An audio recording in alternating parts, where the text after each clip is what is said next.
Thank you, everybody, for joining us today. My name is Mauricio Vasquez, Director of Programs of the Hispanic Chamber of Commerce of Montgomery County. And today we have the pleasure of being with Bernice Mireku-North.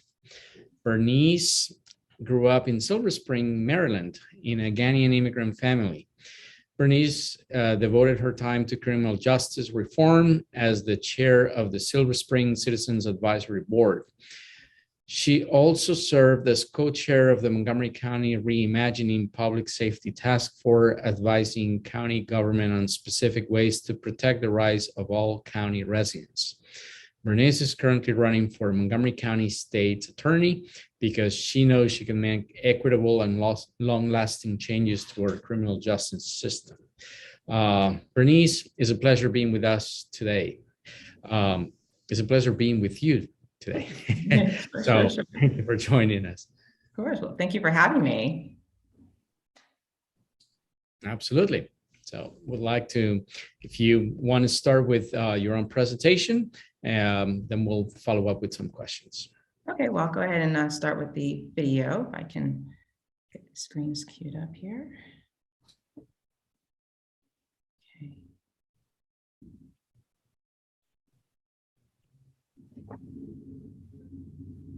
Mother, daughter of a cab driver who graduated from Montgomery Blair High School and pursued a career in the courtroom. In my immigrant family, I didn't have an easy upbringing. My parents were determined to raise my brother and me right here in Montgomery County for better opportunities that they didn't have. I was fortunate to get a law degree from Howard University and work now as a defense attorney in the criminal justice system. As a former prosecutor, I know the system doesn't work for everyone. As a community advocate, I've always focused on the root causes of crime and in reimagining public safety for all of us. Criminal justice reform requires new ideas, experience, and a commitment to transformative policies from someone who is ready to lead on day one. Our communities can't wait for reform, and that's why I'm running for state's attorney for Montgomery County with friends, family, and supporters with me. Visit my website at Mireku-North.com to learn more, stay in touch, and to donate. Paid for and authorized by friends of Bernice Mireku-North, Angelique Olivares, Treasurer.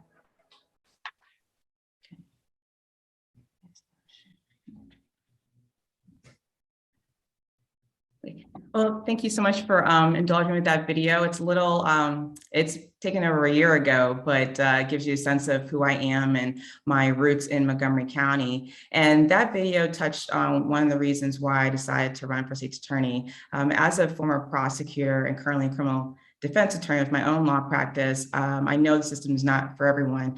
When I was a prosecutor in Anne Arundel County State's Attorney's Office, I remember seeing immigrants totally get railroaded by some of these crimes that they were accused of doing. For instance, I would see Latino immigrants getting charged with driving without a license back when it was a jailable offense, and they would be facing 60 days maximum and get the full 60 days because they weren't able to get the license. And not having a fair outcome was what really would upset me as a prosecutor. So when I became a criminal defense attorney, I was always thinking in my mind, I have to make sure we're having fair outcomes no matter who's involved in the system. And that's what has always driven me to stay in the criminal justice sector and what led me to be an advocate in the community.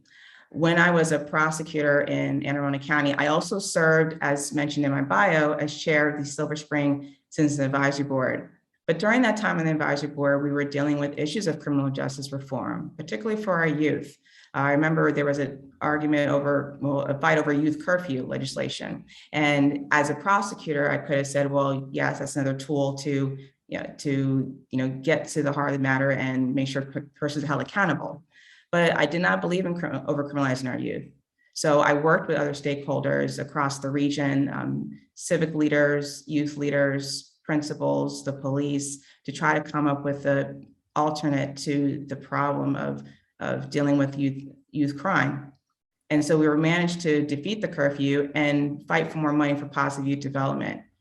And that's the kind of prosecutor I wish I had seen at that time with State's Attorney's Office, but that was not the case. And fast forward to almost a couple of years ago with the Reimagining Public Safety Task Force work that I was co-chairing, I saw a big disconnect, an even deeper one than I realized, between a lot of the community leaders on criminal justice issues and the status quo. And it was a division that I just couldn't ignore. I agreed with a lot of the efforts of our community leaders to change our system, to make it more fair and equitable for all communities. And we need someone who's an actual fighter in that. And I've been a proven leader and fighter on those issues as a prosecutor and as a criminal defense attorney. And the reason why I decided to run for State's Attorney's Office right now is that I don't think we can wait for change. I have the right vision, leadership, and learned and professional experiences and lived experiences to really move Montgomery County forward to a more fair system for everyone involved. Now, some of my ideas include becoming more transparent in the office, and that includes creating a public dashboard where we're addressing the prosecutorial decisions in the office, and that includes what plea offers are made and what the sentencings are for certain cases. I also want to tackle mass incarceration. I think we need a prosecutor who's not afraid to talk about that and address those issues and all the things that come with it. And that includes making sure that we hire a diversion coordinator at the start of the process, but if not pre-trial and pre-arrest, to determine what community resources are a better fit to hold someone accountable as opposed to putting someone through the system. And that's something that I want to introduce to the office if elected. And that has been done in other jurisdictions in this region with federal funding, because there's federal funding out there clamoring for opportunities to reinvent the way we're doing criminal justice reform. One other aspect I wanted to bring to the office is really dealing with restorative justice. And that's going to include increasing funding for mediation and for victim witness assistance. For a population of over 1 million, for a population of where we are 1 in 3 foreign-born, there's a little amount of victim witness assistance in that office. I get constant calls on the campaign from immigrant communities, families of the accused or families of the victim, just trying to figure out how the system works. And it shouldn't take a candidate to have that comfort level. I think that's a reflection of the lack of diversity in the office. So that's something else I want to bring to the office, not just expand the money for mediation and victim witness assistance staff, but diversify the staff generally. I am looking forward to hiring more Latino lawyers. I cannot wait for the opportunity, because I think it really needs to reflect the people that are actually going through the system, as well as the community. I think that's going to bode well to improve public safety in Montgomery County through the role of State's Attorney. So those are some of my ideas and some of the reasons why I decided to run for this seat now. Thank you for your presentation, Bernice. This is all very inspiring. So we look forward to learning a lot about criminal justice in this conversation. Well, you talked about hiring more Latinos, Latino lawyers, and other diverse workforce. What's the current state of the workforce in the state attorney's office, and what would be your goals? Well, most of the, in terms of the racial makeup, most of the office is Caucasian. There is a sizable number of women lawyers, and that number, I don't know off the top of my head, I believe it's one third, but it's a sizable number. But the issue with that office is that they will hire a lot of people of color, but they don't stay. So it's not just hiring, but inclusion, making sure they stay in the office. And one thing I would do was one, work with the HBCUs as well as specialty bar associations to create a better pipeline. I know currently we have a scholars pipeline among the bar associations in Montgomery County, but that is mostly utilized for the private sector. And I want to make sure we're doing a better job utilizing that program for the public sector, being the state's attorney's office, making sure we're being very, having concerted effort in targeting not just specialty bars professionally in the region, but going into the law schools, finding out who the leaders are of these law school bar associations, meeting them, doing presentations, building that relationship so they can in turn look to the state's attorney's office as a potential job placement for them. I think those relationships are so critical, relationships that I cherished when I was at Howard University School of Law, and that I want to implement when elected state's attorney. And those are some of the things I would do in terms of trying to bring more diversity to the office. So why do you think that minority lawyers don't stay? Well, it's a state's attorney's. It's a good question. State's attorney's office, I would say it's a very tight-knit community, and sometimes because it's so tight-knit, there's only, depending on who's in the office, it creates a particular culture that if you don't have a leader that's inviting and welcoming all the different cultures, it makes it hard for people to stay.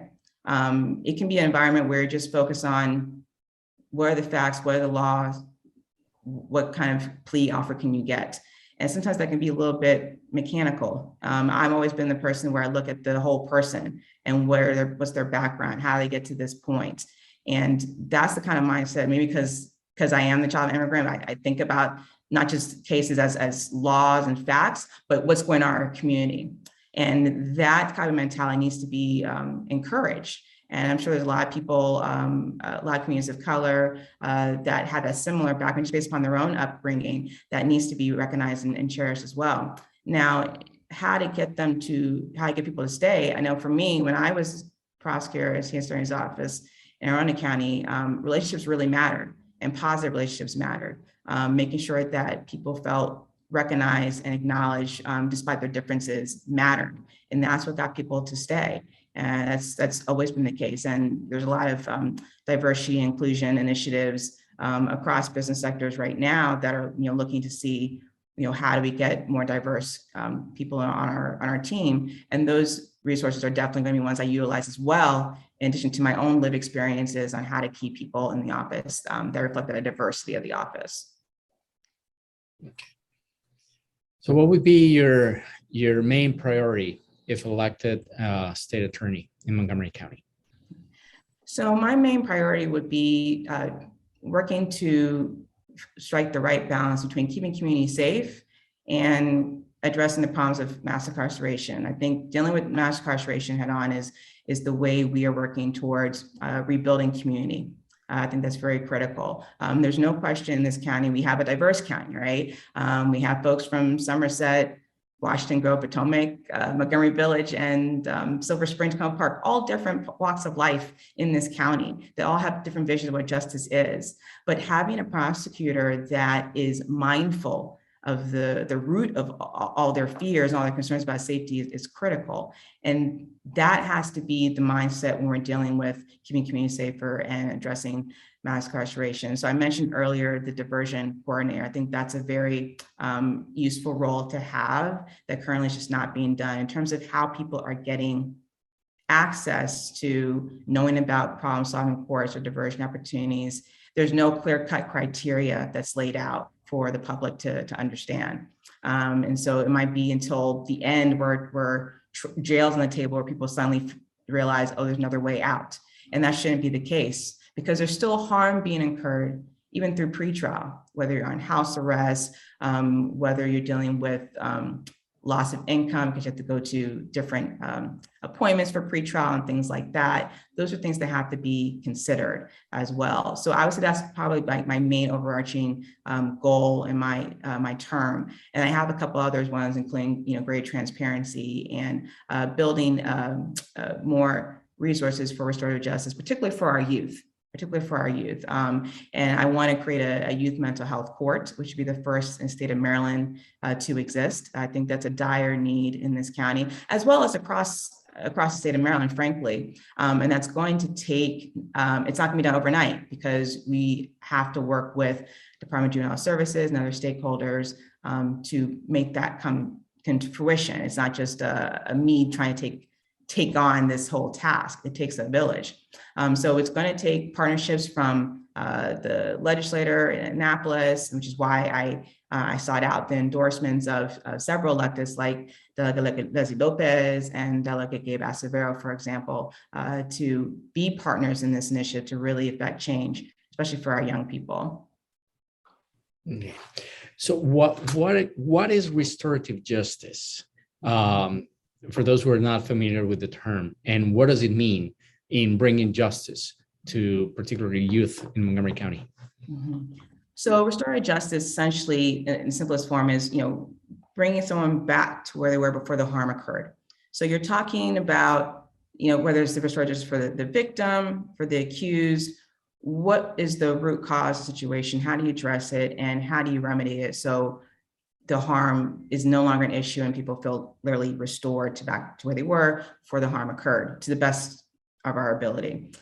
Now, that could include, like I said, mediation. Mediation is not being utilized enough, particularly with our young people getting involved in criminal activity. And so that would be a great way to start, really, is increasing funding for that. I know DC has a pretty robust restorative justice program for young people that's been doing pretty well. And that's something I've looked at seriously in implementing in Montgomery County. But that's essentially the easiest way of defining restorative justice.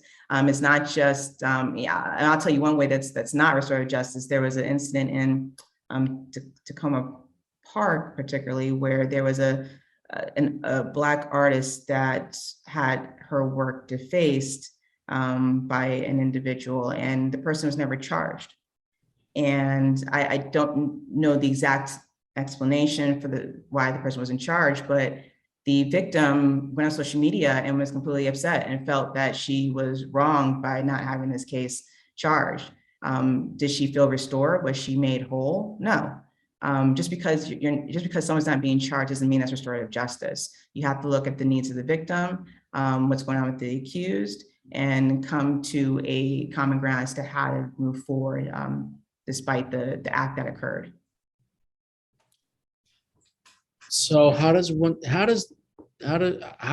ask for mediation in those cases? What's the procedure? What does the person need to do if say a mother, a father see that there's one is involved in a situation and they want to seek these kind of restorative justice? How do they ask for mediation? What do they need to do? Good question. Good question. Well, this is where the role of a diversion coordinator comes into play. And even before we actually have one on the books, there will be someone assigned at the screening level or assistance of another prosecutor to determine, okay, let's look at the case. Let's call the victim or call the family, see what they need before even pursuing charges or pursuing the case any further. That will be the opportunity for the families that in the hypothetical that you mentioned to say, okay, what is it that you're looking for out of this case?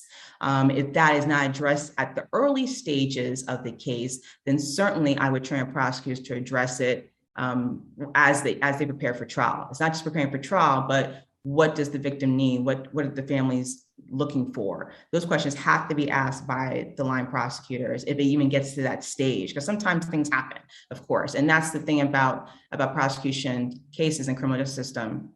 It can feel like not just a process, but a factory.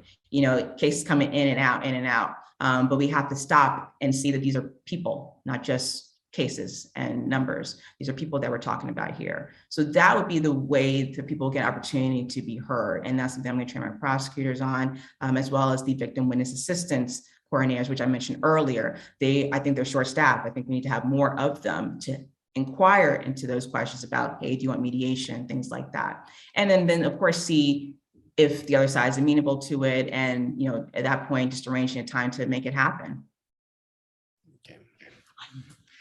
And how can they deal with the courts if they don't speak the language? If someone comes and they have an issue because they don't speak English, how can they seek help and support?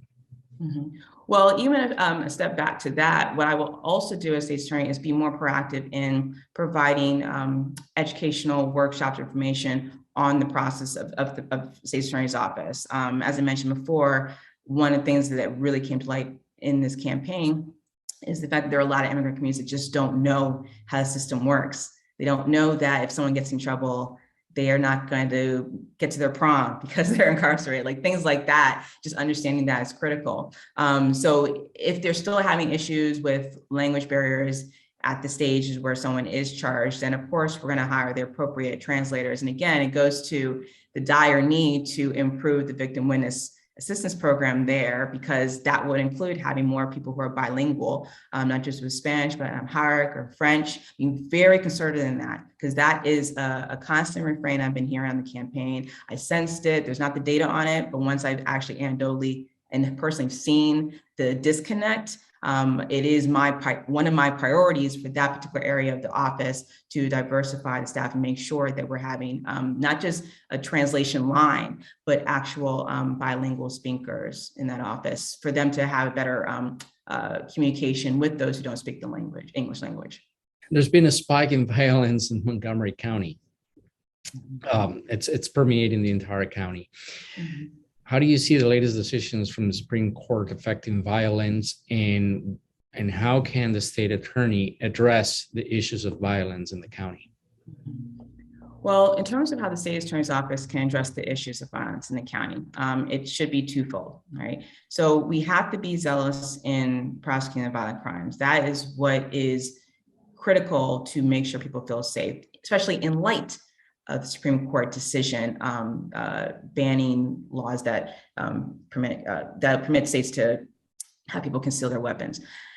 So not only do we have to be zealous in prosecution, we also understand how do you address the root cause of the issue.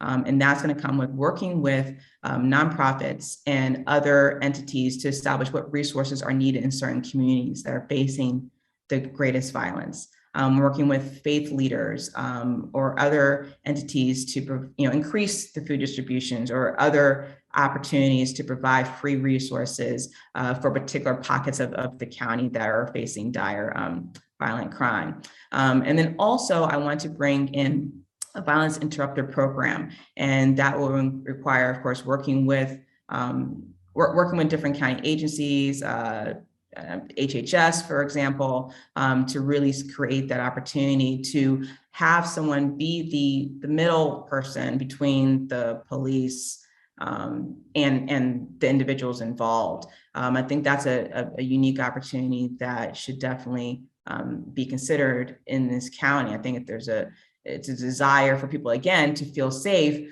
but we don't want to over-criminalize our youth. So when youth are in trouble, they're not worried about getting shot or getting arrested and all the effects of that. I think that also leads to even more problems for our communities. When people don't feel safe around police, that's a public safety issue. And creating opportunities to improve that trust in the police department is critical. And so those are some of the ways that we address violent crime in the community. And can we also address violence in schools? Lots of parents are concerned about violence in schools. Great discussions about school resource officers in the schools, but this becomes part of the problem of having the school to prison pipeline, and it's a pipeline that has to be stopped.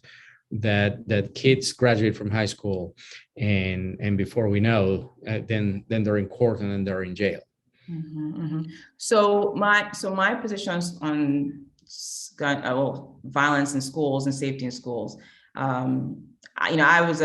I'm a product of Montgomery County Public Schools. I graduated from Blair High School. I graduated the year of the Columbine shooting. So I have a very unique perspective on, school resource officers and violence in schools, because the violence really, spiked, as I was leaving high school. So I remember a time where we were all safe without police officers, right? And I understand the need to keep our students even safer. I mean, we don't want to lose any child. You don't lose any child. However, most of the days of the year, you are dealing with the effects of perpetuating the school to prison pipeline. And as a criminal defense attorney, what I've seen is that a lot of my younger clients, 18, 19 years old, they are very quick to tell everything about what's going on without understanding their rights. And then that's how they get the conviction. That's how the school to prison pipeline actually occurs on that end.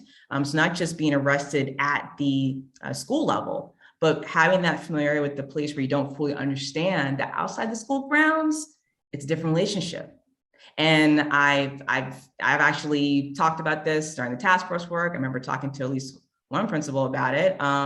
And what I say is, like, if you just educate our students the truth about our police and understanding their full role, I think that goes a long way. But when you don't, that's how you're setting them up for that potential school to prison pipeline. And that's something that I don't agree with.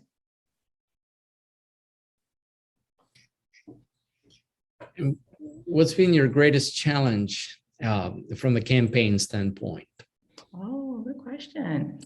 My greatest challenge. Oh man. This is going to sound completely maybe off script because considering I just talked about violence and everything, but my youth, I don't feel young, but I definitely have gotten the 2023. But I'll be 41 this year, and I'm very blessed to accomplish a lot in my career. I graduated, like I said, from Montgomery County Public Schools, some of the best schools in the county. Tacoma Park Middle School before Blair and Willen Elementary. I was in the Tacoma Park Magnet, and I was in college in my 20s and went straight into law school at Howard, and I went, did 2 clerkships, and then I went on to prosecute. So I've accomplished a lot, and I've always had to now explain that because when people just see me, they don't fully understand. No, I'm very serious about this role, and I wouldn't be doing this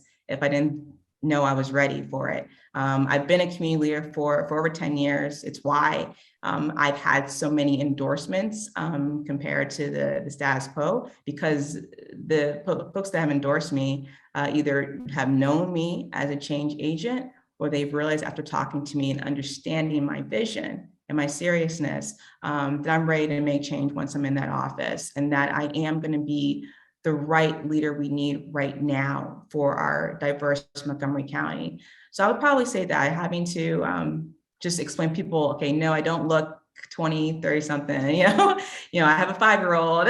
So that's another challenge in itself, kind of navigating the mommy life and campaigning. But my daughter's been a trooper, and I have to say that because she always says, Mommy, you didn't tell anybody that you have a daughter. So things like that, the little home life stuff is probably the challenge I face, but it's easily overcome. Just by the fact that I'm very passionate about this work and passionate about being the state's attorney for this county that I know we deserve. What have been some of those achievements as a community leader? Say that once more. What have been some of those achievements as a community leader? So when I was on the Citizens Advisory Board for Silver Spring, I would say my most proud local achievement in that role was after we had defeated the youth curfew and got more funding for positive youth development initiatives through Department of Recreation and HHS. There was a civic group that felt inspired by the work we were doing and created a youth jobs program for folks from Montgomery Blair High School. And that lasted a few years, and I don't think they have it anymore, but I think that's because, I think you need resources or county leadership to support that. Like with any other initiative that starts at the local level, you need county funding to keep it going. But it's the fact that, here I am, this young prosecutor who just, felt called to really, hold our community to task and how we treat our young people, that, these citizens that, didn't live in my neighborhood, didn't have the same pathway in Montgomery County as I did, very different from me, but they saw the need for change. And my leadership in inspiring that is what I consider an achievement. It's not just the rewards. I can tell you, that, I've been recognized by a Daily Record for being a leader under 40. I can tell you that, but that doesn't alone inspire me or excite me. It's the fact that it can take just one voice to really inspire change. And it's that experience that I carry with me when I train my volunteers, who happen to be a lot of young people, people of color, that say, just stand up and take action, because you'd be surprised what little steps you can take to make a bigger impact. So I would say that's probably my most proud accomplishment in my community leadership career. I got other ones, but that's probably the best one I remember. Mm-hmm. What would you say are the main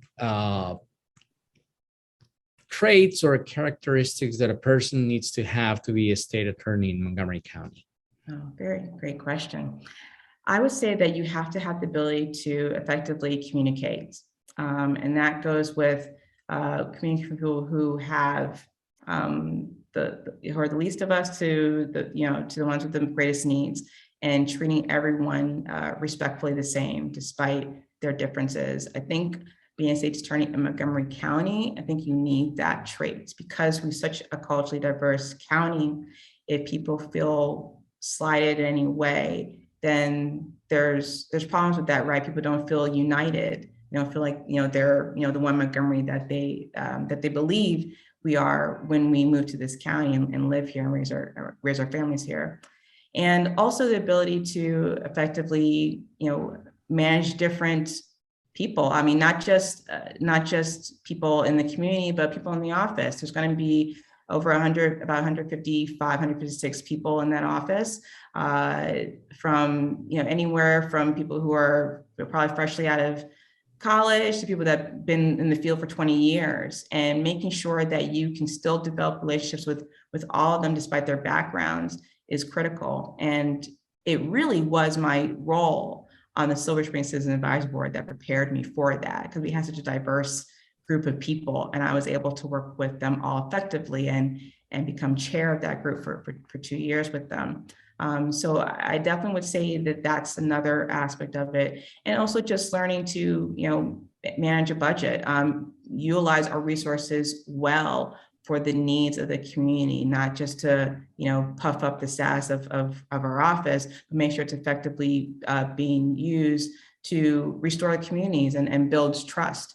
I think at this time that we're in, I think that's critical. I remember listening to a report from the police chief about the incident at Magruder. And I remember just hearing him talk about how the kids did not call the police. I thought, wow, we're at that point right now where the kids can't trust us. Where did the communication break down? That's what I think about. And that's the kind of mindset I will have when I become the next state's attorney, making sure that all of us in that office, to the best of our ability, are on the same page. We're moving us forward to have a fair and more equitable system for our county. Most businesses these days have transitioned to an online or a hybrid mode of work. Zoom is the prevalent platform, and there are many others. Do you see technology playing a role in modernizing and making the state attorney's office more efficient? Yes, absolutely. I mean, I have had a small law practice during the pandemic, so I definitely reimagined what it's like to still effectively work and not having to be in the office every day. That's something that I think should be sustained in that office. The ability to work from home on certain days and go to court naturally in court on others, I think is critical, and utilizing as much technology as possible for us to do our work is something that's going to bode well, I think, for a lot of people in the office, especially for families. I know it's worked for me as a young mom, working from home and being able to take my kid to school and things like that and come back. I think it's critical. And at this juncture in our time, we're dealing with inaffordability in Montgomery County, and we're dealing with gas prices and things like that, let's try to find a way to ease the pain for our staff, so people are not feeling overwhelmed and overburdened by the nature of the work, which is difficult. The work is difficult. So when you're dealing with difficult things in your own personal life and difficulties on the job, that's not going to bode well for being effective and fair prosecutors. Why vote for Bernice? Great question.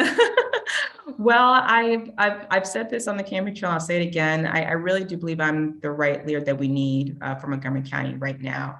I have the vision, leadership, and experience to really move Montgomery County forward, and it's rooted in a very unique perspective of criminal justice that I think is cannot compare to the other folks in the race. I grew up in Montgomery County, but I didn't grow up from much. I'm the daughter of a cab driver and a nurse. So on paper, I'm not supposed to be the attorney, but I rose above that because I saw what I wanted to do and I went for it.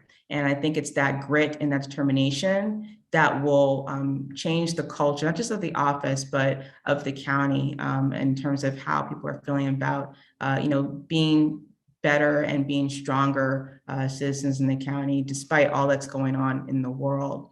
And now in terms of my leadership experience, I've had leadership experience as a young prosecutor and currently as a criminal defense attorney in the county. And I've been well respected by several leaders in this county, which is why, as I mentioned earlier, I have a number of endorsements from Up County in Montgomery Village, Gaithersburg, Germantown to Rockville, to Silver Spring, to Poolsville, to Somerset. I'm able to pull a lot of different parts of this county together by my leadership style and by my vision of how to make sure everyone feels safe.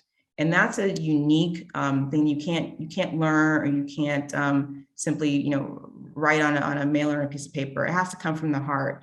A lot of people want to run, but very few people get chosen, right? So I think those are the things that I consider based on my background to be what's necessary to move Montgomery County forward, to really have a fresh vision of justice in this office that's really going to match up with the changing, diverse community that we're in right now in Montgomery County. Not many people are familiar with the elections for the state attorney. Mm-hmm. Can you explain us a little bit about the process as to what happens during the primaries, what happens in the general election? Is this partisan based or not? How does the state attorney get selected?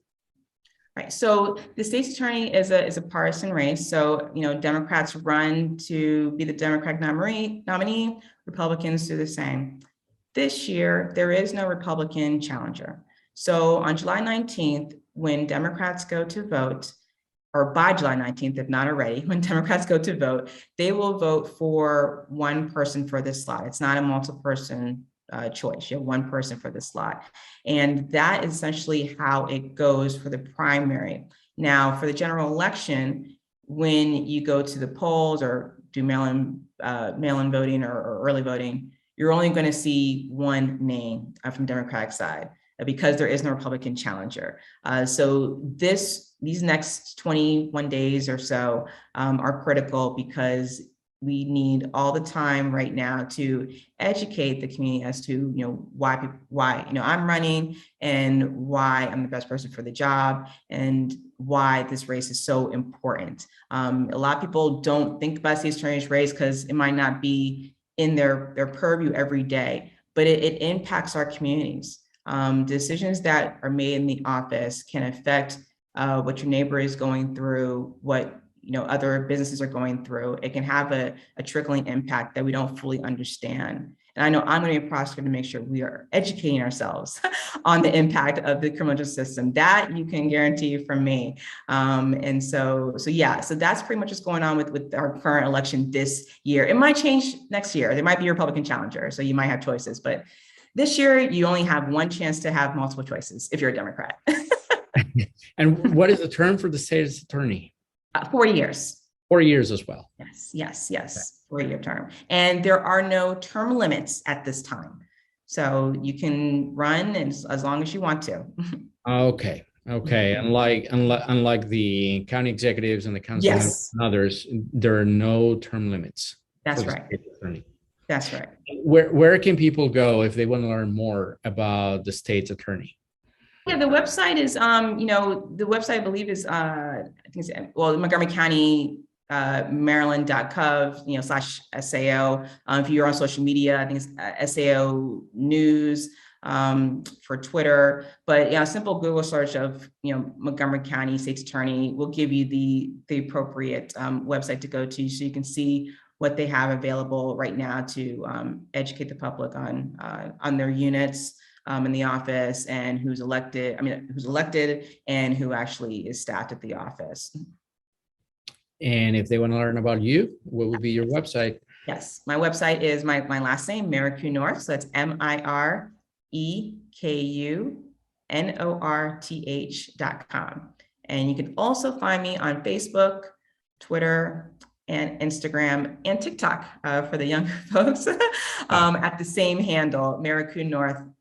So on all 4 of those channels.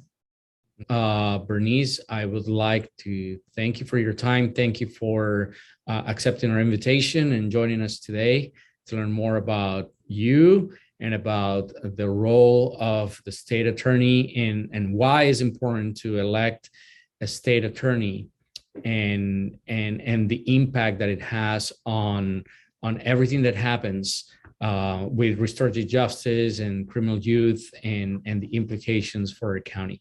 After all, we're all working towards making the county safer, a better place to live. And the fact that you joined this race and you want to make a difference after being a community leader and everything speaks very highly of you. So we wish you the best.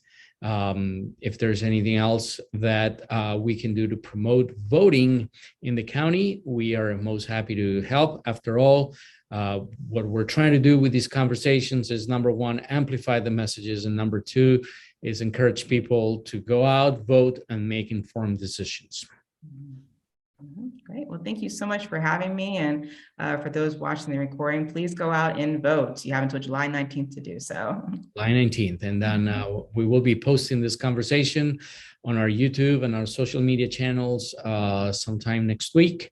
And we hope to have you back with us. Looking forward to it. Thank you so much.